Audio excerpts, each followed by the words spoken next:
It sounded like the devil coming down. It sounded like a million freight trains coming. I couldn't move. Pieces of concrete came in, hit and hit and hit and hit. It was just raining concrete. And as this light started coming in, I could kind of see everything was gray, and I found myself buried alive. As the weight of New York City's famed World Trade Center fell to the earth, it tore out our hearts and rained down on the chest of Port Authority police officer Will Jimeno. Little did we know we actually were between both towers, and they both fell on us. Just 9 months out of the academy, it was specialized training the 33-year-old Jimeno had just received that sent him straight into the Twin Towers on the morning of September 11th and landed him underneath them just moments later. When they finally pull you free and you get that first breath of fresh air, what did you think? I saw the moon, I saw the sky, I saw a lot of smoke, but I didn't see the buildings. So I said, where's everything? And that's when a firefighter said, it's all gone, kid. And that's the first time I cried that night because I felt like we failed. And I just knew we didn't get enough people home, and that hurt. It hurt deep. They made dog tags up for them to honor them, so those mean the most to me. Meaningful mementos line a wall of dedication in Jimeno's home, from his original badge and ID that somehow survived the disaster, to a piece of steel from the building whose fall rebuilt him into a new man.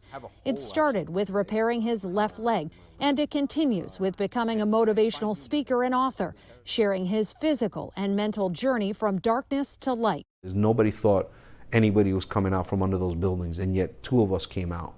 And as a survivor, I feel it's my obligation to tell people that, yes, you can overcome whatever challenges you have. You just have to dig down deep. It's an unbelievable story of survival. Jimeno, one of only 2 people pulled from under the Twin Towers, a place where more than 2,000 lives were lost. Among them, 343 New York City firefighters. How many of these people whose names are up here, how many of them did you know? I knew every one of them. 98 people, nearly a third of all the New York City firefighters killed on September 11th, came from the Special Operations Unit. Battalion Chief Joe Downey's father, Raymond, was their leader. He was the type that when you went to a fire, everybody kind of looked to him to what to do.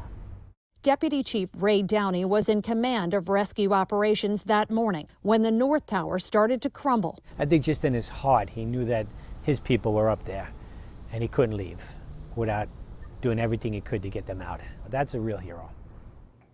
And when the dust cleared, new heroes emerged, carrying on the legacies started by Downey, improving and expanding the department's Special Ops unit. Joe Downey now responds to the same firehouse where his dad once worked, drives a rig emblazoned with his father's name, and Joe only has to look up at the station's 9/11 memorial to see the man who started many of the specialized programs he now oversees.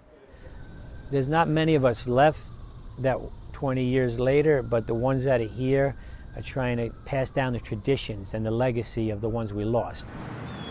Loss is a thing that continues to be calculated. When they first started this wall, there was only 6 rows across. William Dennis, a retired firefighter, has watched this wall at Responders Remembered Park grow exponentially, filling with the names of many people he knows. It's terrible. It honors those who have died since September 11th as a result of things like 9/11 related illnesses and suicides linked to the disaster. Many of them were part of the massive recovery effort at Ground Zero, digging through the toxic dust. They're the ones that got up, left their family, kissed their wives goodbye, and did what had to get done.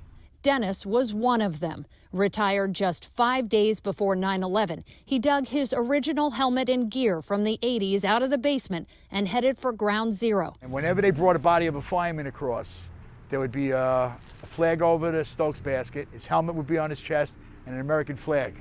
And everybody working would just stop. The top priority is knocking down the fire that continues to burn inside the Pentagon. That was one of the worst days for me as a firefighter. Firefighter John Brazier was sitting in a class at Reagan National Airport in D.C. on the morning of September 11th, when just yards away, a hijacked plane crashed into the Pentagon. It's tough to relive it. Actually, all of us suffer from PTSD from that. Our job is to rescue people alive. But in the chaos of the fire and debris left behind, they found no survivors of the crash. I hope whoever did this is prepared, because we will be back. That is for sure. That fighting American spirit on full display with the final tragedy of September 11th. Okay, it's United 93 calling. The captain would like to remain seated. On board. When Flight 93 reversed course and turned back toward Washington, some passengers, already aware of the tragedies in New York, made heartbreaking calls to home. Please tell my children that I love them very much. I hope to be able to see your face again, baby. I love you. Bye. Those messages of love and courage tell the final moments of Flight 93, which crashed into a field near Shanksville, Pennsylvania. Well, I pretty much knew from just looking at the faces of the firemen that were already there that there weren't going to be any survivors.